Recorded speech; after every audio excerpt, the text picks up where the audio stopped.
Hello everyone, welcome back to the physical educator again. बहुत समय के बाद मुझे मौका मिला दोबारा वीडियोस बनाने का, क्योंकि सिलेबस हो चुका है चेंज। तो क्लास 11th और 12th दोनों का ही सिलेबस चेंज हो चुका है।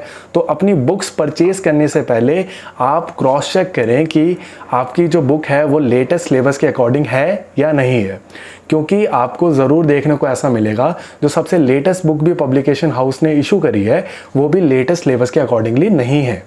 तो इन केस अगर आपकी बुक लेटेस्ट सिलेबस के अकॉर्डिंग नहीं है, आप मुझे मेल करेंगे thephysicaledu@gmail.com पे। मैं आपको एक सप्लीमेंट्री बुक इशू करूँगा। आप उसके थ्रू जो भी मिसिंग टॉपिक्स हैं जो आपकी बुक में नहीं होंगे वो आपको उसके थ्रू मिल जाएंगे। ठीक है, तो कई सारे ऐसे चैप्टर्स हैं जिनको चेंज कर दिया गया, कई का सीक्वेंस चेंज कर दिया गया चैप्टर्स का, कई सारे नए टॉपिक्स को ऐड किया गया और कई सारे पुराने टॉपिक्स को हटा भी दिया गया। तो अच्छा खासा चेंज हुआ है सिलेबस के अकॉर्डिंग। तो या तो आप बुक नहीं परचेज़ करें, वो आपका मर्ज़ी है। अगर आपने बुक परचेज़ करने जा रहे हो या करने की सोच रहे हो तो आप उसको ज़रूर चेक करें, आप उसका कंटेंट को एक बार अच्छे से पढ़ लें। तो हम शुरू करते हैं अपने लेटेस्ट अकॉर्डिंग क्लास 12th का चैप्टर नंबर 1, जिसका नाम है मैनेजमेंट ऑफ स्पोर्टिंग इवेंट्स। तो इस चैप्टर के अंदर जो हमारे कंटेंट है वो बहुत चेंज हो चुके हैं, जो कि है function of sporting event management. Second आता है हमारे पास various committees and their responsibilities. Third है हमारे पास फिक्सचर्स एंड इट्स प्रोसीजर्स। तो सबसे पहले टॉपिक से हम शुरू करते हैं, जो कि है functions of sports events and management. हम सबसे पहले जानते हैं मैनेजमेंट का मतलब क्या होता है। तो नाम से पता चल रहा है मैनेजमेंट। मैनेजमेंट का मतलब चीज़ों को मैनेज करना। अच्छा, एक बहुत सिंपल सा एग्जांपल देता हूँ। जब भी आपकी मम्मी बोलती होगी जाओ बेटा जाके मंडी से सामान लेके आ जाओ, या ये बुक लेके आ जाओ, या कोई भी अपना काम दे देते हैं, ठीक है। जैसे मान लो मंडी से सामान लेके आ जाओ, तो आप क्या करोगे? अच्छा सामान लाना है, एक काम करता हूँ जल्दी से आता हूँ, एक बैग को लेके आता हूँ, बैग ले आता हूँ। फिर क्या करता हूँ, पैसे ले लेता हूँ मम्मी से कि पैसे ले लेते हैं कि बुक सामान वगैरह भी लेके आना मेरे को। तो ये बैग लाना, सामान लाना, सबसे पहले मैंने क्या किया, मैंने प्लान किया कि मैं कितने बजे जाऊँगा, कैसे जाऊँगा, बैग कौन सा लूँ, कितने पैसे चाहिए होंगे, सब कुछ मैंने प्लान किया। फिर मैं अपने रिसोर्सेज को लेके आया, उसको इकट्ठा किया, ठीक है। तब मैं धीरे धीरे उसको एग्जीक्यूट कर पाऊंगा उस प्लान को, और अपना फाइनल गोल यानी मंडी से सामान लेके आ पाऊंगा। तो हर चीज़ के अंदर मैनेजमेंट का यूज़ होता ही होता है।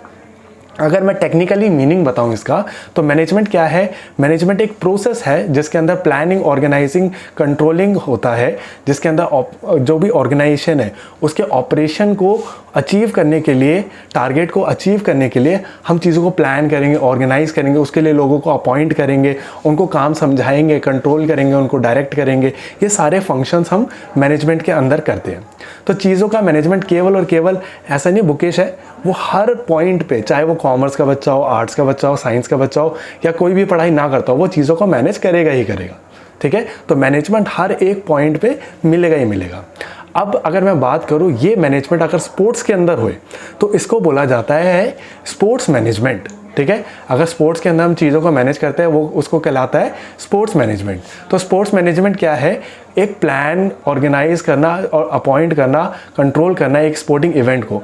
अगर मैं मैनेजमेंट की वाली एक्टिविटीज़ कर रहा हूँ किसी भी एक स्पोर्टिंग इवेंट के लिए, अगर स्पोर्ट्स से रिलेटेड कोई भी मैं मैनेज कर रहा हूँ चीज़ों, तो वो कहलाएगा मेरा स्पोर्ट्स मैनेजमेंट। जैसे मान लो मेरे को एक क्रिकेट का मैच कराना है, उसके लिए मैंने ग्राउंड बुक किया, पहले प्लान किया कि क्या कितने लोग आ सकते हैं, उसके लिए हिसाब से जगह को प्लान किया, फिर उनके लोगों के अरेंजमेंट करवाए, रिफ्रेशमेंट का अरेंजमेंट कराया। ठीक है, तो ये सारी चीज़ को अरेंज करना, प्लान करना, ऑर्गेनाइज करना, उसके हिसाब से लोगों को अपॉइंट करना, ड्यूटीज़ बांटना, वो सारा कुछ आता है हमारा मैनेजमेंट के अंदर। तो स्पोर्ट्स के अंदर जो भी एक्टिविटीज़ होगी, स्पोर्ट्स से रिलेटेड जितना भी मैनेजमेंट होगा, दैट इज स्पोर्ट्स मैनेजमेंट। अगर इसकी डेफिनेशन के बारे में बात करूं, sports management is the efficient use of available resources of a sporting event to achieve its goal. मेरा गोल क्या था? मुझे क्रिकेट का टूर्नामेंट करवाना है, उसके लिए मैंने जितने भी रिसोर्सेज मेरे पास अवेलेबल है उसको यूज़ करना, लोगों को अपॉइंट करना, सारे काम करना, दैट इज मैनेजमेंट। ठीक है, अब ये मैनेजमेंट को करने के लिए ना कुछ फंक्शंस है। ठीक है, कि मैं कोई भी काम मैनेज करूंगा तो उनको कुछ फंक्शंस में करूंगा और इन्हीं सीक्वेंस में करूंगा। तो कभी भी मैं कोई भी काम करने जाऊंगा तो सबसे पहले मैं उसको प्लान करूंगा। ठीक है, कि मैं काम को कैसे करूंगा, इस काम के लिए मुझे कितने लोगों की ज़रूरत होगी, ये काम को मेरे को कितना बड़ा बनाना है।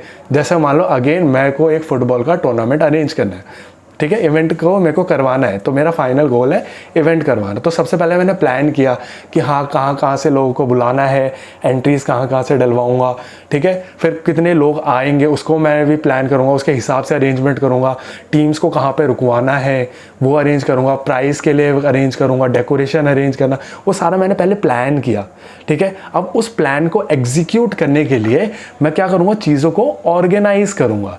ठीक है, यानी स्टेडियम को बुक करने के लिए मैं जाऊँगा कि हाँ स्टेडियम बुक करना है, ठीक है, उससे बात करूँगा, फिर बोलूँगा हाँ मैंने इवेंट वालों को फ़ोन करूँगा कि हाँ आप मेरे लिए ऐसा ऐसा डेकोरेशन करना है आपको।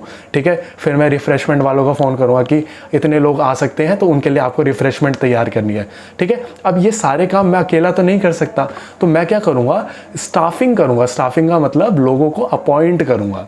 ठीक है, मैं बोलूँगा जाओ इवेंट वाले को लिए अपॉइंट कर लिया मैंने एक इवेंट कंपनी को।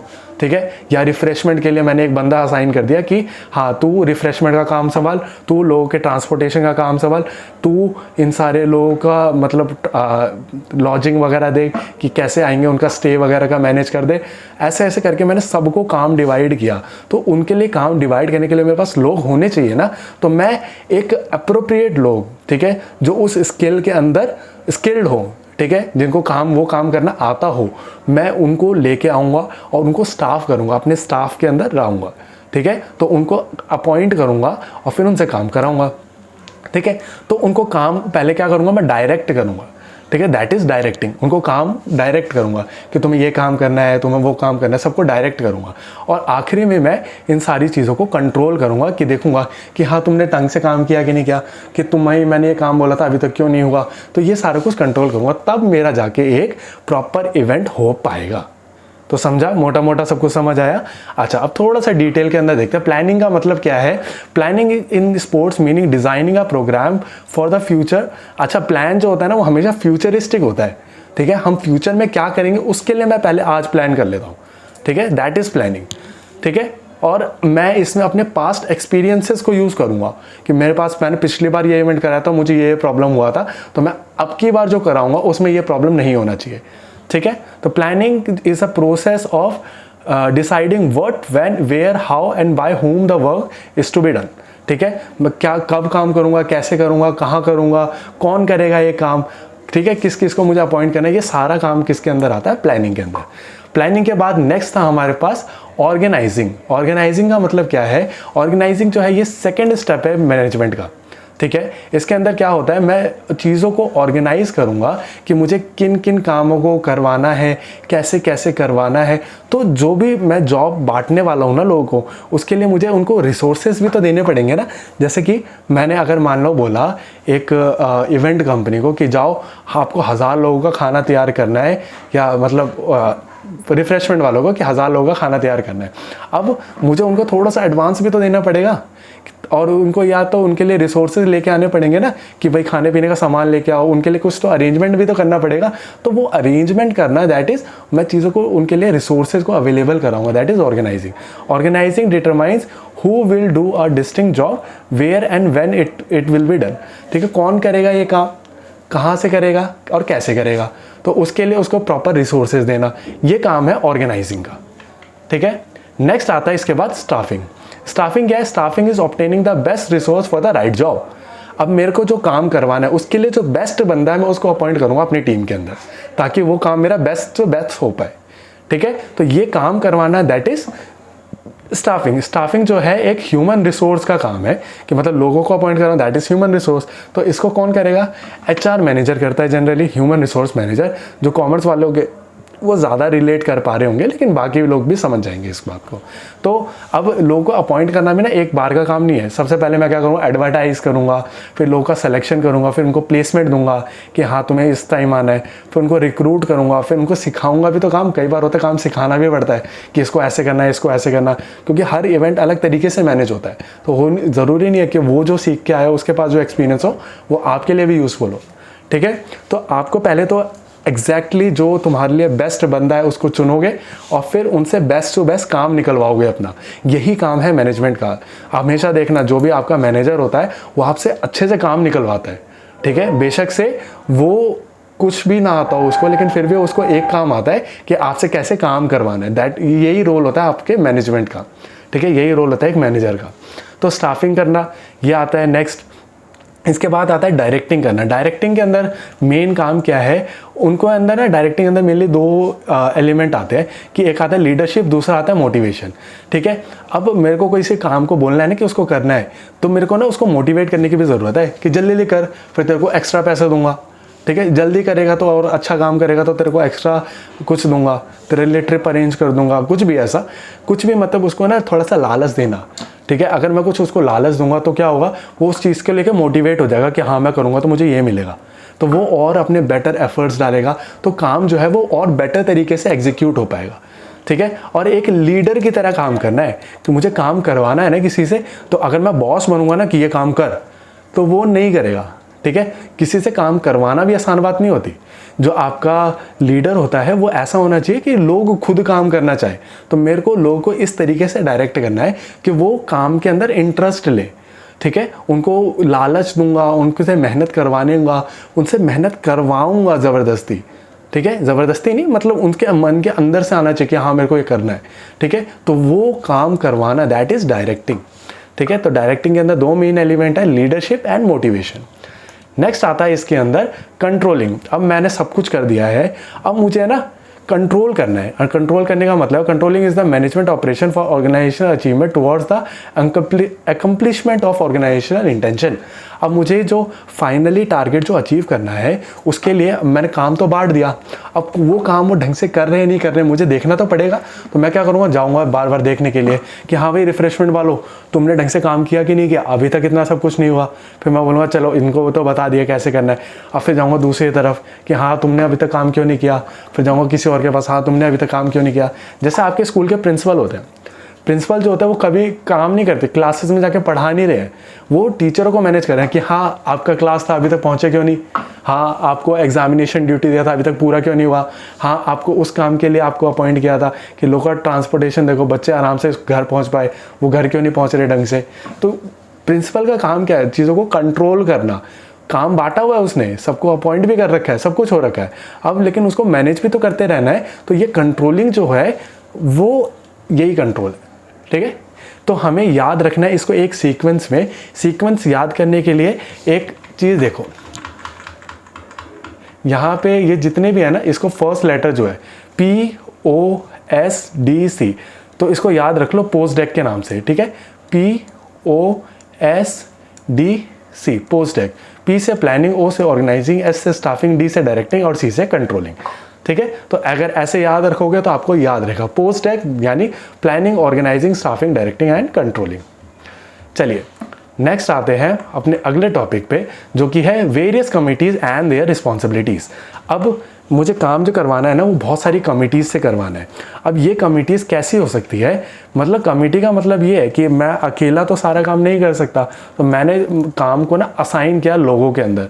तो अब अलग अलग काम को मैं अलग अलग डिपार्टमेंट सा बना दूंगा, उसके लिए एक हेड बंदा को अरेंज कर दूंगा, वो ही रिस्पॉन्सिबल होगा उन सारे काम के लिए।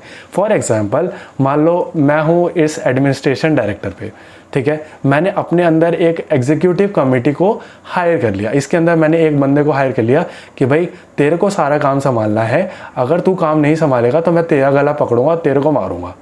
ठीक है, तो इसने क्या किया, भाई काम तो बहुत बड़ा है, मैं भी अकेले नहीं संभाल पाऊंगा, तो इसने एग्जीक्यूटिव कमेटी से एक और नीचे कमेटी बना दी जिसका नाम रखा ऑर्गेनाइजिंग कमेटी, और इसके लिए इस बंदे को अपॉइंट कर दिया कि भाई तेरे को ही ये सारा काम संभालना है, जितना भी ऑर्गेनाइजिंग का काम है, अगर नहीं हुआ तो मैं तेरे को मारूंगा। ठीक है, तो सबसे हेड पे मैं, मेरे अंडर ये, इसने अपने अंडर एक और बंदा अपॉइंट कर लिया। ठीक है, अब ये भी अकेला तो सारा इवेंट मैनेज नहीं कर सकता, तो इसको काम करने के लिए बहुत सारे लोगों की ज़रूरत है। तो इसने ना बहुत सारे लोगों को हायर किया, बोला कि भाई हमारा जो इवेंट है ना वो मशहूर होना चाहिए, तो उसके लिए पब्लिसिटी का काम तुम संभालो कि भाई जितने भी लोग आएंगे, टीम आएंगे, उनके लिए लॉजिंग और बोर्डिंग का काम तुम संभालो। एक रिसेप्शन भी होना चाहिए जहाँ पे लोग बात कर पाए और जान पाए, इन्फॉर्मेशन ले पाए। डेकोरेशन और सेरेमनी का काम तुम संभालो। ट्रांसपोर्टेशन यानी जितने भी लोग आएंगे उनको मेन इवेंट की पोजीशन तक होटल से पहुँचाना तुम काम संभालो। ग्राउंड को मैनेज करो, इक्विपमेंट को मैनेज करो, इसका काम तुम संभालो। अब ऐसे ही ना हर काम के लिए एक एक बंदा अपॉइंट कर दिया जाएगा और हर काम के लिए कमेटी फॉर्म करी जाएगी। ठीक है, तो ये कमेटियां ना, जैसे यहाँ पे ना गिनती की लिखी हुई है, ये हज़ारों कमेटियां हो सकती है। क्योंकि हर टाइप के काम के लिए हर टाइप की कमेटी हो सकती है। तो कुछ ना इसके अंदर याद नहीं रखना आपको कि ये कमेटी वो कमेटी, बस मेनली मतलब पता होना चाहिए कि भाई पब्लिसिटी कमेटी क्या करेगी, पब्लिसिटी का काम करेगी, बोर्डिंग एंड लॉजिंग कमेटी क्या करेगी, तो बोर्डिंग और लॉजिंग का आपको मतलब पता होना चाहिए, बस इतना ही याद रखना है आपको, ठीक है। तो मेन वही है, ट्रांसपोर्टेशन वाले वो होटल से पहुंचाएंगे प्लेयर्स को ग्राउंड तक, ग्राउंड से वापस पहुंचाएंगे जब खत्म हो जाएगा होटल तक। ये सारा काम जो है ये डिफरेंट कमेटी संभालेगी और इसके लिए जो हेड बंदे हैं ये सारे ही रिस्पॉन्सिबल होंगे, ठीक है। और इन सबको कंट्रोल करेगा ये रिस्पॉन्सिबल होगा इसको और ये रिस्पॉन्सिबल होगा फाइनली मेरे को, ताकि मैं देख पाऊँ कि सब कुछ काम सही से हुआ है कि नहीं हुआ। चलिए अब हम बात करते हैं कुछ ऐसी कमिटीज़ की रिस्पॉन्सिबिलिटीज़ की।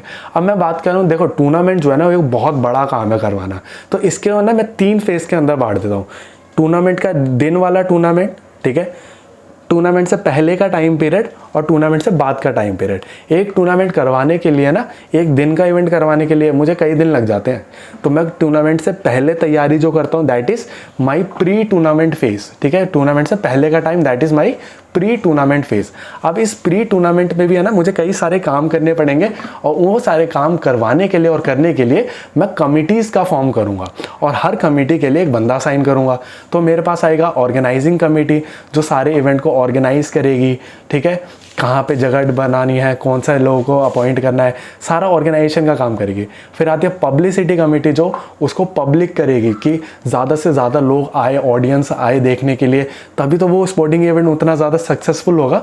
तीसरा आता है फाइनेंस कमेटी जो कि प्री टूर्नामेंट के अंदर फाइनेंस कमेटी का क्या काम है, क्योंकि भाई कई जगह खर्चे होंगे, कई जगह मुझे एडवांस पेमेंट करना पड़ेगा, कई जगह मैं अपने खर्चों का अंदाज़ा लगाऊंगा, तो वो सारा काम किसका है, मेरी फाइनेंस कमेटी का। अब बताओ एक फाइनेंस कमेटी के लिए अगर मुझे अपॉइंट करना होगा तो मैं कैसे बंदे को करूँगा, जिसको थोड़ा मोड़ा अकाउंट्स का नॉलेज हो, मैं उसी को तो अपॉइंट करूँगा, तो दैट इज़ स्टाफिंग, ठीक है। फिर आता है बोर्डिंग एंड लॉजिंग कमेटी, यानी जो बंदे आ रहे हैं दूर दूर से, यानी मैं ऑडियंस की बात नहीं कर रहा, कोई स्पोर्ट्स की टीम आ रही है, जैसे मान लो फुटबॉल का मैच हो रहा है तो पोर्टुगीज़ की टीम आई, ठीक है, बार्सिलोना आई, ठीक है, अलग अलग क्लब्स जो आए उनके लिए मुझे होटल अरेंज करना पड़ेगा, होटल से उनको वहाँ तक पहुँचाने का सब कुछ अरेंजमेंट करना पड़ेगा, तो उनको एयरपोर्ट से होटल तक पहुँचाना, उनके लिए होटल मैनेज करना, ये आता है सब कुछ बोर्डिंग एंड लॉजिंग के अंदर। ट्रांसपोर्टेशन होता है एयरपोर्ट से होटल, होटल से फिर जहाँ पे इवेंट होगा वो इवेंट से वापस होटल, होटल से वापस एयरपोर्ट, ये सारा कुछ करना है, that is transport committee.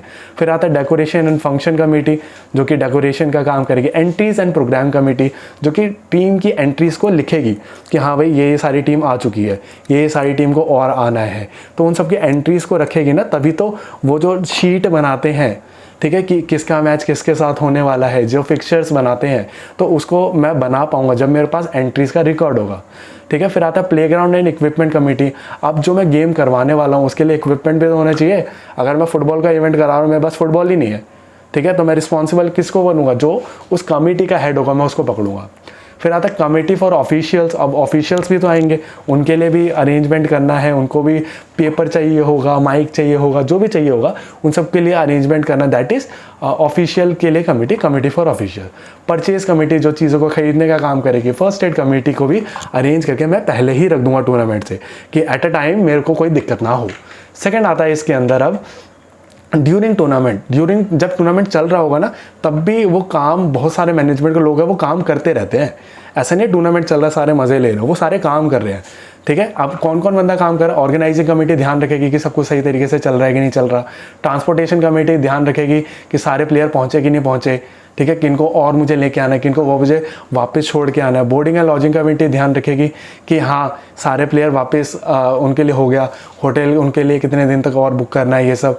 Ground और इक्विपमेंट कमेटी ध्यान रखेगी ग्राउंड अभी प्रॉपर कंडीशन में है कि नहीं है, सारे इक्विपमेंट जो भी टूर्नामेंट के लिए चाहिए वो है कि नहीं है हमारे पास। टूर्नामेंट एंड प्रोग्राम कमेटी ध्यान देगी कि भाई टूर्नामेंट सही तरीके से चले, उसके पूरे को पूरा वो ध्यान रखेगी। फर्स्ट एड कमेटी की भाई टूर्नामेंट के टाइम पे अगर किसी को चोट लग जाए तो उसका ध्यान रखना। डेकोरेशन और फंक्शन कमेटी वो ध्यान रखे कि भाई प्रॉपर डेकोरेशन बनी रहे पूरे टूर्नामेंट के टाइम तक। फिर announcement committee time to time announce करते हैं कि किसका मैच किसके साथ है, कब कौन आएगा, ठीक है, किसको फाउल मिला, जो भी। रिसेप्शन कमेटी जो होगी वो ध्यान रखेगी कि हर बंदा सही जगह पे हो, कोई गलत मैच के अंदर ना घुस जाए अगर 2-3 मैच एक साथ चल रहे हो तो, ठीक है। डिसिप्लिन कमेटी ध्यान रखेगी कि सारा प्रॉपर डिसिप्लिन मेंटेन रहे। तो ये रिस्पॉन्सिबिलिटीज़ है इन कमिटीज़ की। फिर आता है हमारे पास पोस्ट टूर्नामेंट कमेटी, यानी अब टूर्नामेंट ख़त्म हो चुका है लेकिन अभी भी काम ख़त्म नहीं हुआ, मैनेजमेंट का काम अभी भी चल रहा है। तो ऑर्गेनाइजिंग कमेटी फिर ऑर्गेनाइज देखेगी कि सब कुछ सही तरीके से हुआ कि नहीं हुआ। अब बाकी का जो क्लोजिंग सेरेमनी है वो सब कुछ सही तरीके से हो जाए, उसका ध्यान रखना। फाइनेंस कमेटी ध्यान देगी कि भाई अगर कोई मुझे प्राइज़ मनी इशू करना है तो वो कर दूँ मैं, किसी का जो बैलेंस रहता है, जो मुझे पैसे लेने हैं लोगों से वो ले लूँ, किसी को मुझे पैसे पे करने हैं वो कर दो। परचेज कमेटी ध्यान रखेगी कि हाँ ट्रॉफीज़ का इतना रह गया, अब मेरे को जो बांटनी होगी वो सब कुछ का ध्यान रखना।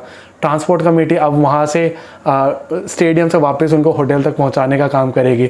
लॉजिंग एंड बोर्डिंग कमेटी वो होटल का खर्चा, बाकी एयरपोर्ट का तक का देखना, वो सब काम करेगी। कमेटी फॉर ऑफिशियल्स को मतलब सम्मान देना, उनको ट्रॉफीज़ वगैरह देना, ठीक है, उनको तारीफ़ वगैरह करना उनकी थोड़ा, वो सब कुछ का ध्यान रखना।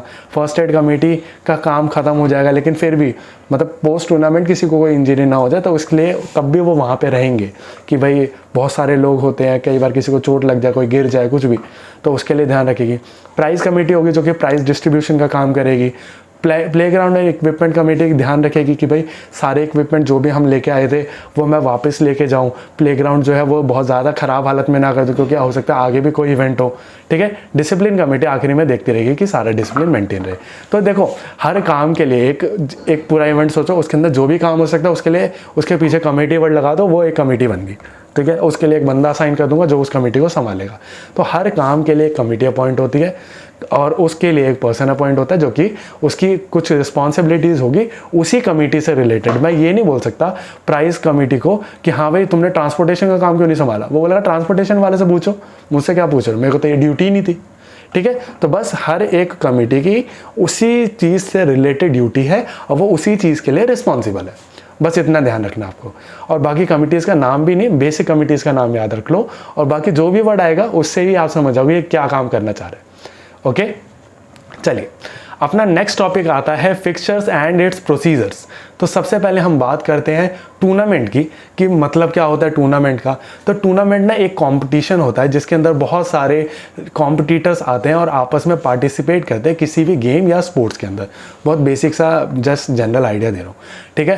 टाइप्स ऑफ टूर्नामेंट ना बहुत सारे टाइप के टूर्नामेंट होते हैं। एक टूर्नामेंट होता है नॉकआउट टूर्नामेंट, दूसरा होता है लीग टूर्नामेंट जिसको प्यार से हम राउंड रॉबिन टूर्नामेंट भी बोलते हैं। इसके अलावा भी बहुत सारे होते हैं लेकिन आपके सिलेबस में बस यही 2 है, तो हम केवल और केवल इसी 2 के बारे में बात करेंगे। तो सबसे पहले हम बात करते हैं नॉकआउट टूर्नामेंट के बारे में।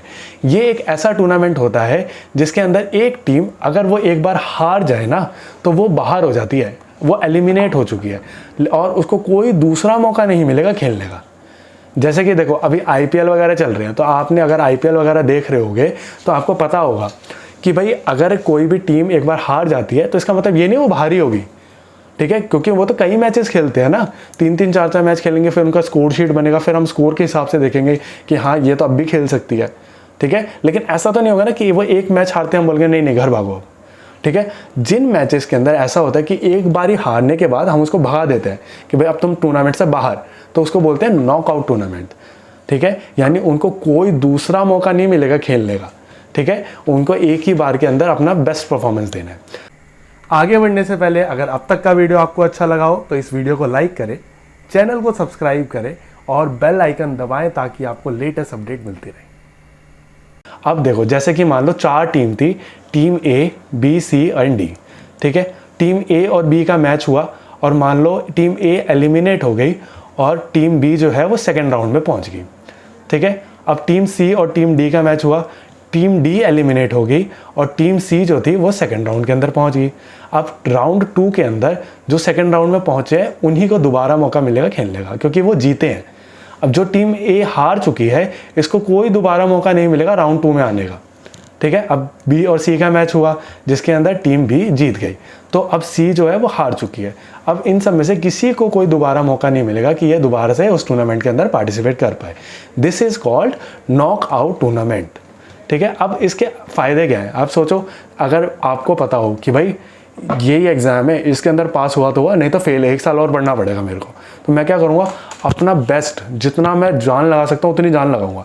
तो जो भी नॉकआउट टूर्नामेंट है उसके अंदर हमें देखने को मिलता है कि भाई सारे एथलीट्स अपना बेस्ट परफॉर्मेंस देते हैं ताकि वो हार ना जाए गलती से भी, ठीक है। और यहाँ पे जहाँ पे नॉकआउट टूर्नामेंट होगा ना, वो थोड़ा ईजी होता है करवाना, क्योंकि सोचो 4 टीम, एक टीम बाहर होती जाएगी, तो मुझे कम देर के लिए चाहिए, मतलब कम टाइम कंज्यूम होगा मेरा, ठीक है। मुझे कम लोगों की ज़रूरत होगी, ठीक है, क्योंकि एक दो बहुत जल्दी ख़त्म हो जाएगा टूर्नामेंट ना, क्योंकि जल्दी जल्दी सारे बाहर होते जा रहे हैं, पैसे भी मेरे कम खर्च होंगे। तो ये सारे कुछ फ़ायदे हैं कि भाई ये लेस एक्सपेंसिव होता है, लेस टाइम कंज्यूमिंग होता है, मुझे कम ऑफिशियल चाहिए और बेस्ट परफॉर्मेंस देखने को मिलेगी, जो स्पोर्ट्स के अंदर हम चाहते हैं भाई सारे धुआंधार खेले, ठीक है। उसके अलावा कोई डिसएडवांटेज भी है कि भाई हो सकता है कि मतलब अच्छी टीम के साथ मैच हो जाए, मान लो, ठीक है, बहुत एक स्ट्रॉन्ग टीम के साथ मैच हो जाए, तो इनमें से कोई एक जीत जाएगा और हमारी एक फेवरेट टीम हो सकता है बाहर भी हो जाए, मान लो ये हार गई और ये जीत गई।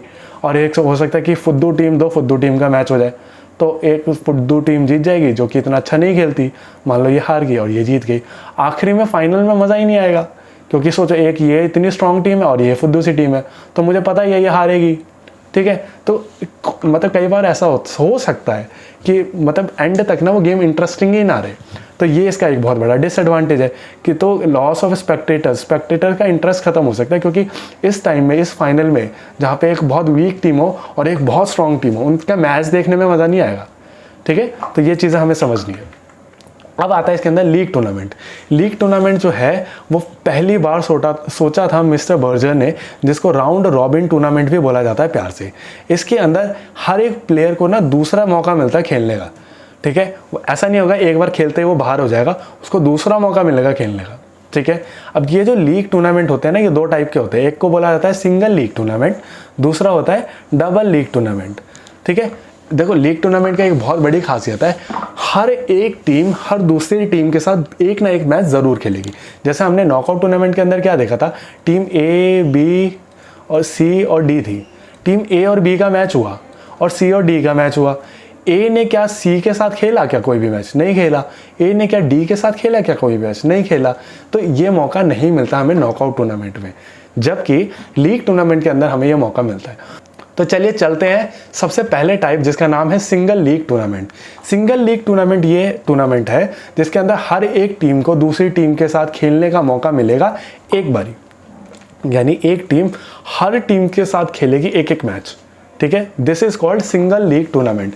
यहाँ पे अगर मुझे नंबर ऑफ मैचेस निकालने हो ना कि एक टीम कितने मैचेस खेलने वाली है, तो उसके लिए एक फॉर्मूला है।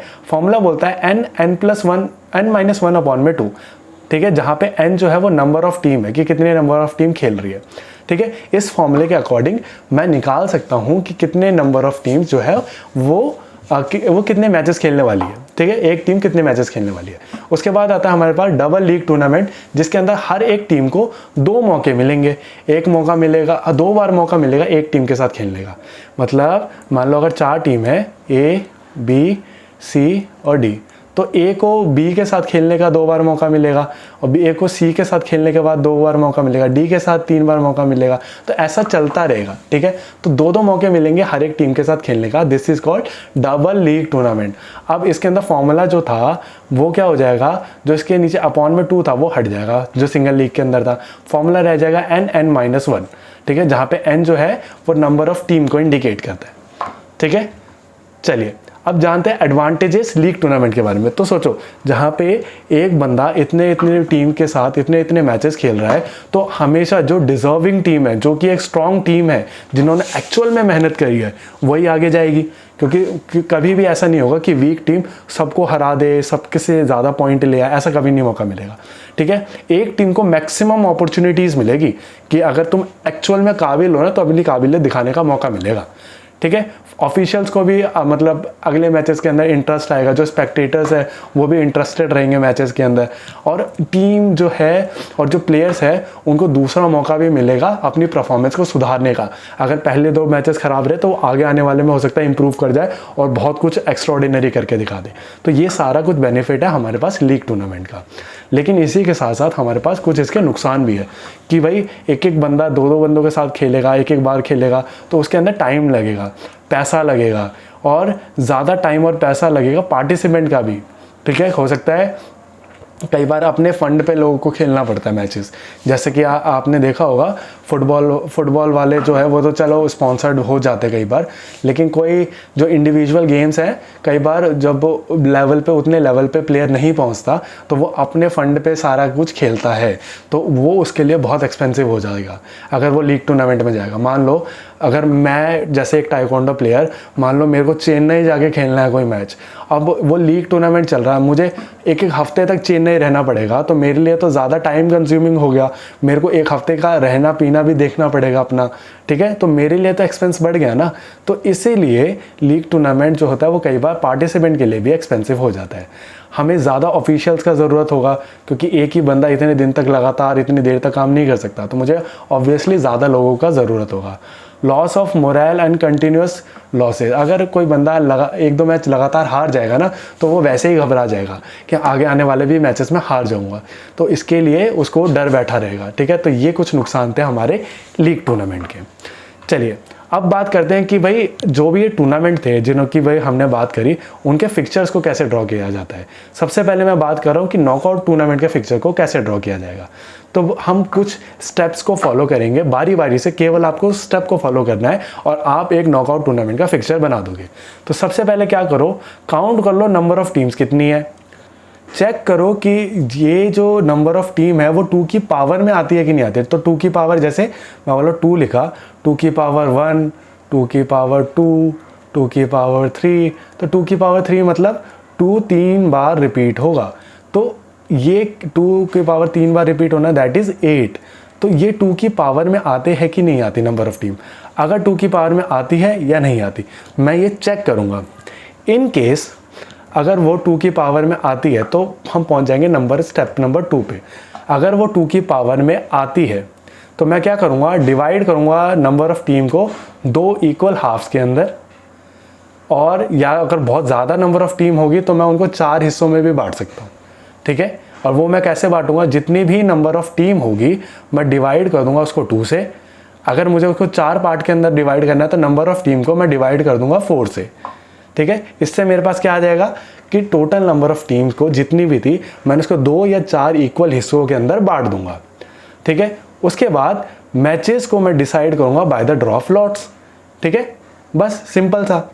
अगर इन केस जो नंबर ऑफ टीम है वो 2 की पावर में है, ठीक है, और तो मैं लॉट्स के हिसाब से उनको डिवाइड करके और उनका एक टूर्नामेंट को अरेंज करवा सकता हूँ।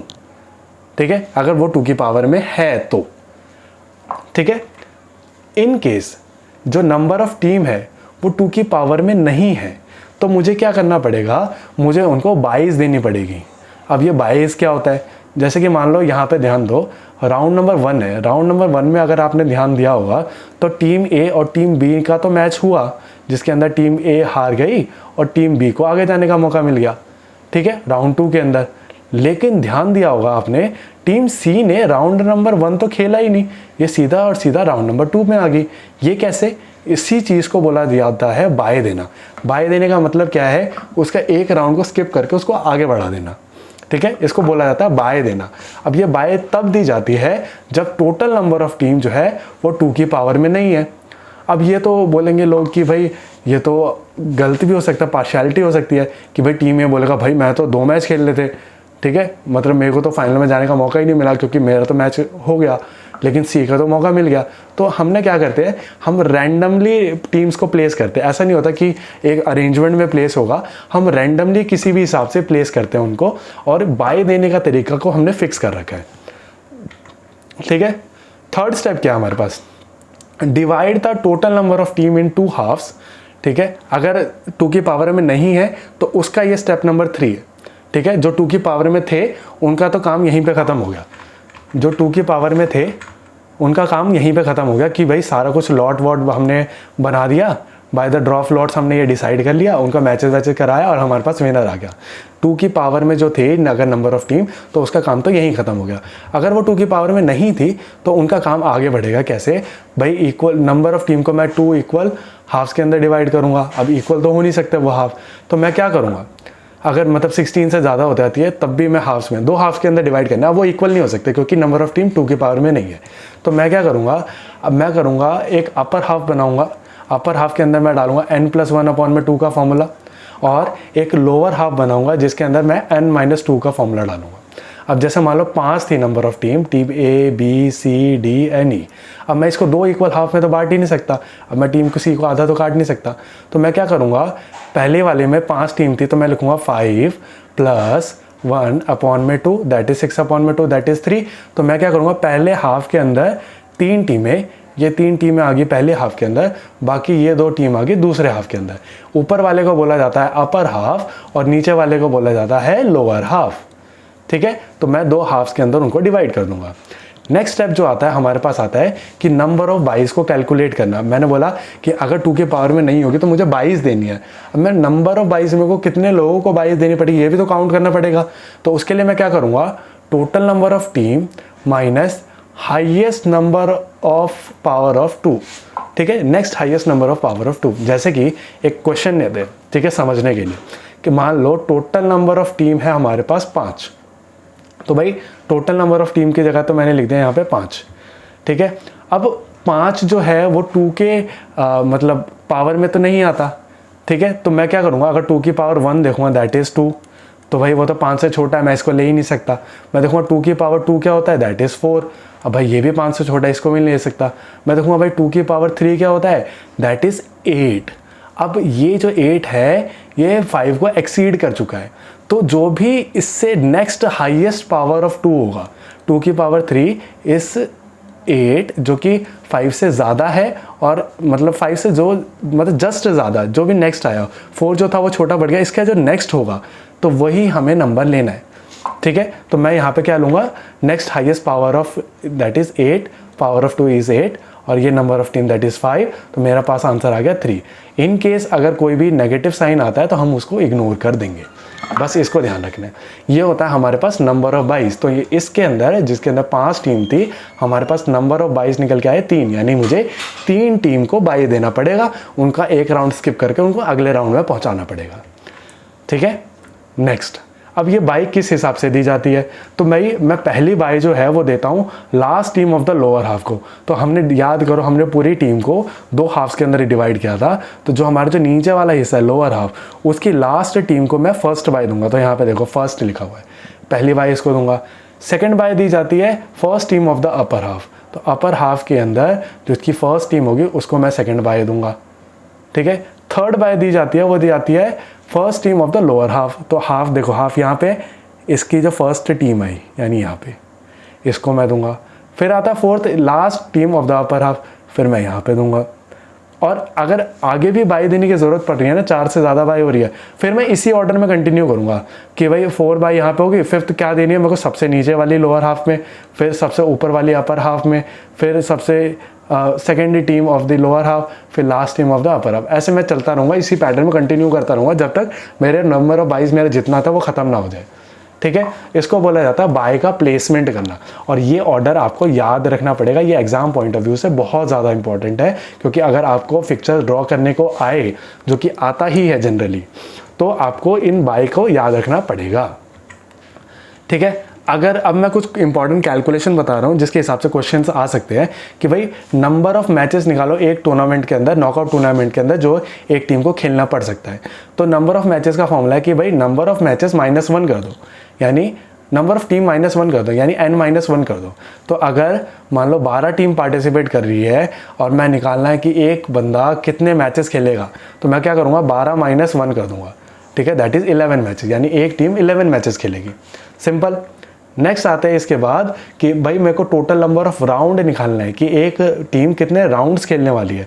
तो मैं क्या करूँगा, if number of team are participating in the power of 2, और या वो पावर ऑफ 2 में नहीं है, जो कि हमने देखा कि कैसे निकालते हैं। अगर वो पावर ऑफ 2 में है तो उसका कुछ ज़्यादा काउंट नहीं करना मेरे को, बहुत सिंपल सा तरीका है। मैं 2 के कंटिन्यूस मल्टीपल करूँगा और वो जितना भी रिपीटेशन आएगा 2 का, यानी जितना मल्टीपल पे आएगा तो वो उतने मैचेस खेलेगा, उतने राउंड खेलेगा। जैसे कि टोटल टीम मान लो 8 है, तो मैं 8 देखूँगा कि कितने के मल्टीपल पे आता है। तो 2 जो है वो 3 बार रिपीट होता है, तो तब जाके 8 आता है। तो ये 3 बार रिपीट हुआ तो आंसर आ गया हमारा 3 राउंड। अगर ये मान लो 4 बार रिपीट होता तो हमारा आंसर आता 4 राउंड। अगर ये 5 बार रिपीट होता तो आंसर आता हमारा 5 राउंड। ये तो हो गया कि अगर वो 2 की पावर में है। अगर इन केस वो 2 की पावर में नहीं है तो मैं क्या करूँगा कि 2 का मल्टीपल तो काउंट करूँगा, ठीक है, जो भी उसकी नेक्स्ट वैल्यू होगी ना उस तक काउंट करूँगा, ठीक है। बस सिंपल सा यही याद रखना आपको। चलिए अब बात करते हैं सीडिंग मेथड की। ये था हमारे पास बाई मेथड का।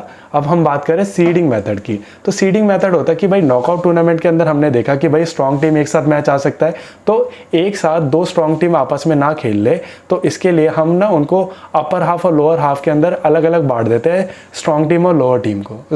2 स्ट्रॉन्ग टीम को एक हाफ के अंदर नहीं रखेंगे, जो इतनी स्ट्रॉन्ग टीम नहीं है, वीक टीम है, उसको कभी भी एक हाफ के अंदर नहीं रखेंगे। तो इसको देने का तरीका, इसको ड्रॉ करने का तरीका कुछ इस तरीके से है। मान लो मेरे को 11 टीम का फिक्चर ड्रॉ करना है, तो अगेन सबसे पहले मैं नंबर ऑफ़ टीम को काउंट करूँगा, चेक करूँगा वो 2 की पावर में है क्या नहीं है। जो अगर 2 की पावर में नहीं है तो मैं नंबर ऑफ़ 22 का काउंट करूँगा, क्योंकि मेरे को 22 देना पड़ेगा। 2 की पावर में होता तो एक बार में ही काम हो जाता, अब 22 देना पड़ेगा। तो मैंने काउंट किया कि भाई नंबर ऑफ़ 22 इसका निकल के आया है, दैट इज़ 5, ठीक है, क्योंकि 2 की पावर लिया मैंने, जो भी नेक्स्ट 2 की पावर जो कि 11 से ज़्यादा हो, तो मैंने देखा 2 की पावर 2 होगा 4, 2 की पावर जो 3 होता है वो होता है 8, तो उससे भी छोटा पड़ रहा है अभी भी। तो मैंने देखा 2 की पावर 4 जो होता है वो होता है 16, जो कि 11 को एक्सीड कर गया। तो मैं 2 की पावर 4 यानी 16 को लूँगा, 16 माइनस 11 दैट इज़ 5। अब इसके हिसाब से मैं अपर और लोअर हाफ में बांटूंगा n+1/2 करके और n-1/2 करके। तो मेरी अपर हाफ के अंदर आ गई 6 टीम और मेरी लोअर हाफ के अंदर आ गई 5 टीम, ठीक है। फिर मैं देखूंगा अपर हाफ के अंदर मेरे को कितनी 22 देनी है, तो मेरा निकल के आया 2 22 देनी है मेरे को अपर हाफ के अंदर और 3 22 देनी है मेरे को लोअर हाफ के अंदर। इसका कैलकुलेशन करना ज़रूरी भी नहीं है, ये आप वो बाय वाला तरीका बस याद रखना, उसके थ्रू भी कर सकते हो जो प्लेसमेंट ऑफ बाय वाला था। नंबर ऑफ़ मैचेस अगर मेरे को निकालने पड़े तो मैं n-1 कर दूंगा। नंबर ऑफ़ राउंड निकालने पड़े तो वही जो नंबर ऑफ़ टीम है उसके मैं मल्टीपल देख लूँगा, उसके हिसाब से मैं नंबर ऑफ़ राउंड निकाल सकता हूँ, ठीक है। तो अब मैं देखूँगा कि सीडिंग करने का मेथड क्या है। देखो कभी भी 2 स्ट्रॉन्ग टीम आपस में ना टकरा जाए, इसलिए मैं उसके राउंड्स को स्किप कर दिया मैंने, that is seeding method, okay. चलिए बढ़ते अपने नेक्स्ट मेथड पे। हम बात करते हैं कि भाई अगर लीग टूर्नामेंट का तुम्हें फिक्चर ड्रॉ करना है और लीग टूर्नामेंट करवाना है तो उसके लिए हमें क्या प्रोसीजर को अपनाना पड़ेगा।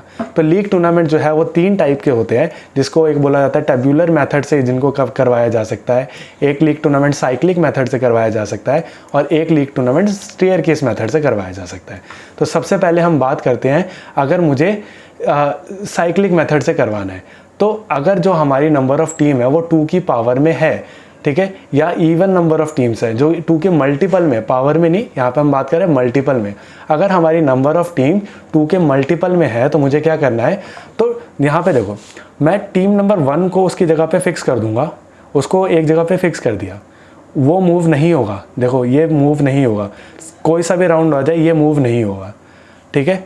बाकी जितनी भी टीम होगी ना उसका एक मूवमेंट रखूंगा ऐसे सर्कुलर पैटर्न के अंदर, ठीक है, कि भाई हम गोलम गोल खेलते हैं ना कि भाई एक गोले के अंदर मूव करो, तो इसी गोले के हिसाब से सारे मूव करते रहेंगे और एक एक स्टेप आगे बढ़ते रहेंगे। जैसे राउंड नंबर 1 में मैंने ऐसे प्लेस कर दिया 1 2 3 4 5 6, ठीक है। अब राउंड नंबर 2 जब आया तो 6 को मैंने भेज दूंगा 2 की जगह, क्योंकि 1 तो फिक्स है, तो 6 को भेज दूंगा 2 की जगह, 2 को भेज दूंगा 3 की जगह, 3 को भेज दूंगा 4 की जगह, 4 को भेज दूंगा 5 की जगह और 5 को भेज दूंगा वापस से 6 की जगह। तो देखो राउंड 2 में क्या आ गया, 5 6 की जगह पे आ गया, 4 जो था वो 5 की जगह पे आ गया, 3 जो था वो 4 की जगह पे आ गया। और ऐसा मैं कंटिन्यू रखूँगा जब तक जो ये 1 और 2 है ये आमने सामने ना आ जाए, ठीक है। बस यही होता है हमारा साइक्लिक मेथड। जो हमें टीम को जो मूव करना हमेशा क्लॉकवाइज करना है। नंबर ऑफ राउंड निकालने का फॉर्मूला है हमारे पास n-1, जहाँ पे n जो है वो हमारा नंबर ऑफ पार्टिसिपेटिंग टीम है। यहाँ पे हमारे पास 5 टीम थी, तो मैंने क्या किया, सॉरी हमारे पास 6 टीम्स थी, तो मैंने क्या किया 6 - 1 दैट इज़ 5 राउंड होंगे यहाँ पे। तो यहाँ पे टोटल 6 टीम्स थी, तो यहाँ पे देखो राउंड नंबर 1 2 3 4 5, हमें 5 राउंड्स को फॉलो करना पड़ा। नेक्स्ट आता है अगर ड्रॉ करना है मेरे को fixture for odd number of teams. यहाँ पे टीम नंबर जो था वो इवन नहीं है, ऑड है, तो यहाँ पे मैं किसी को भी फिक्स नहीं करूँगा, यहाँ पे मैं बाय फिक्स कर दूंगा। जो भी फर्स्ट पोजीशन होगा मैं उस पर लिख दूंगा बाय, यानी यहाँ पे जो भी टीम आएगी उसको बाय मिल जाएगा, ठीक है। बाकी सबको मैं रोटेट करूँगा, तो 1 और 4 का मैच होगा, 2 और 3 का मैच होगा। फिर मैं क्या करूँगा राउंड नंबर 2 के अंदर फिर रोटेट कर दूँगा, 5 को भेज दूँगा 1 की जगह पे, 1 को भेज दूँगा 2 की जगह पे, 2 को भेज दूँगा 3 की जगह पे, 3 को भेज दूँगा 4 की जगह पे और 4 को भेज दूँगा 5 की जगह पे, ठीक है। अब क्या होगा 4 को बाय मिल जाएगा, 3 और 5 का मैच होगा, 1 और 2 का मैच होगा। ऐसे सर्कुलर पैटर्न चलता रहेगा for the number of round कितने, तो इसका भी फॉर्मूला क्या है n-1, यानी अगर 6 टीम थी 6 - 1 दैट इज़ टोटल 5 राउंड होंगे। तो राउंड नंबर 1 2 3 4 एंड 5, यहाँ पे भी टीम जो होगी क्लॉकवाइज मूव करेगी और हमेशा जो स्पॉट हम फिक्स करेंगे वो करेंगे top of the right side. बस इतनी चीज़ों को हमें ध्यान रखना है। बस हो गया साइक्लिक मेथड, इसके अलावा कुछ है ही नहीं इसके अंदर।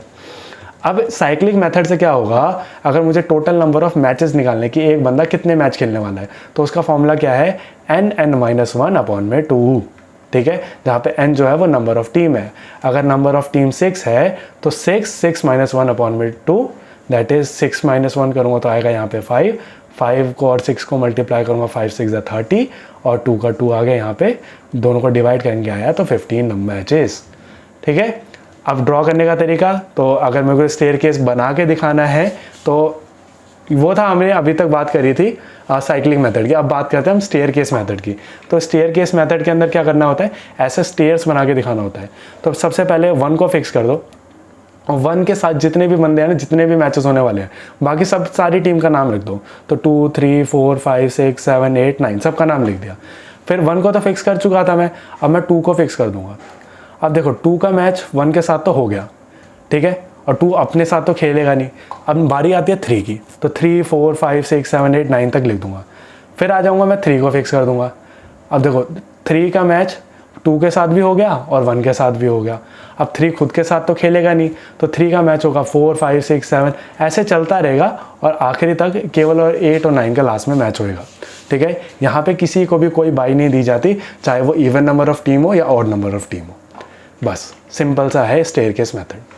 अब एक चीज़ ध्यान रखनी है कि भाई लीग टूर्नामेंट के अंदर मैचेस जब इतने साले हो रहे हैं तो मुझे पता कैसे चलेगा भाई किसको जिताना है किसको नहीं जिताना। तो ऐसा होता है, मैंने एक टेबल बना देता हूँ कि भाई विनिंग टीम जो होगी मैं उसको दूंगा 2 पॉइंट, जो हारेगी टीम उसको दूंगा मैं 0, अगर ड्रॉ हो जाएगा तो मैं दूंगा 1 पॉइंट। तो उसके हिसाब से जो भी जीतता चलेगा उनका एक टेबल बनता जाएगा और जो भी नंबर ऑफ टीम ऊपर रहेगी मैं उनको मतलब आगे के राउंड के लिए एलिजिबल कर दूंगा और नीचे से उनको एलिमिनेट करता रहूँगा, हटाता रहूँगा, ठीक है। चलिए नेक्स्ट आता है परसेंटेज मेथड। अगर कई बार होता है कि ब्रिटिश रूल है और एक अमेरिकन मेथड है परसेंटेज निकालेगा, परसेंटेज ऑफ पॉइंट। तो परसेंटेज ऑफ पॉइंट निकालने का सिंपल तरीका है कि भाई जैसे हम परसेंटेज निकालते हैं तो टोटल को नीचे रखो, जितना मार्क्स आए यानी टोटल पॉइंट ऑब्टेन्ड इनटू में 100, ठीक है। अगर मैच अमेरिकन मेथड जो होता है वो बात करता है मैचेस के हिसाब से, तो जितने मैचेस खेले उसको रखो नीचे, जितने मैचेस जीते उसको ऊपर इनटू में 100। तो यह है अमेरिकन मेथड परसेंटेज निकालने का, ठीक है। तो बस इतना ही था इस वीडियो के अंदर। आप पूछता हूँ आपसे एक क्वेश्चन जो कि है what type of tournament would you prefer if there are 30 teams and why. अगर 30 टीम आ गई आपके पास और आपको उनका टूर्नामेंट करवाना है तो आप किस टाइप के टूर्नामेंट को चूज करोगे, तो आपको वो बताना है। तो चलिए बस इतना ही था इस वीडियो के अंदर। आगे आने वाली वीडियो के अंदर हम अपने नेक्स्ट चैप्टर को कंटिन्यू करेंगे और आप प्लेलिस्ट चेक कर सकते हैं कि अब इस सीरीज़ से रिलेटेड की बाकी वीडियोस देखने के लिए।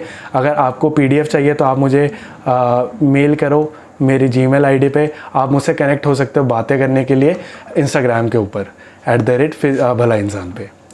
So thank you so much.